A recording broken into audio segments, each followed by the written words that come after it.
ছাদে বিপজ্জনকভাবে মালপত্র বহন করলে কড়া ব্যবস্থা, 10,000 টাকা জরিমানার হুঁশিয়ারি।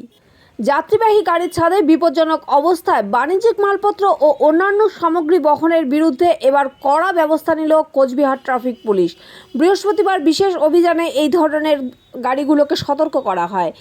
কোচবিহার সদর ট্রাফিক ওসি সুরেশ দাস জানান, যাত্রীবাহী গাড়ির ছাদে বিপজ্জনকভাবে মালপত্র বহন করা হলে তা দুর্ঘটনার কারণ হয়ে যেতে পারে। তাই আজ মূলত সচেতনতামূলক অভিযান চালানো হয়েছে। গাড়ির চালক ও মালিকদের ভবিষ্যতে এ ধরনের কাজ থেকে বিরত থাকার জন্য সতর্ক করা হয়েছে। আপনাদের চেকিং চলছে, আজকে বিশেষ চেকিং রয়েছে, আজকে কি চেকিং করছে স্পেশালি? আজকের বিষয়টা মূলত রয়েছে গাড়িতে, বিশেষ করে পাবলিক ট্রান্সপোর্টে, বাস হলো বা যে অন্যান্য অটো রয়েছে সেগুলোতে দেখা যাচ্ছে যে গাড়ির ওপরে উঠে তারা বিপজ্জনক অবস্থায় কমার্শিয়াল গুডস ক্যারি করছে, যার কোনো ভ্যালিড পেপারস বা অনুমতি, আরটিও থেকে অনুমতি তারা দেখাতে পারে।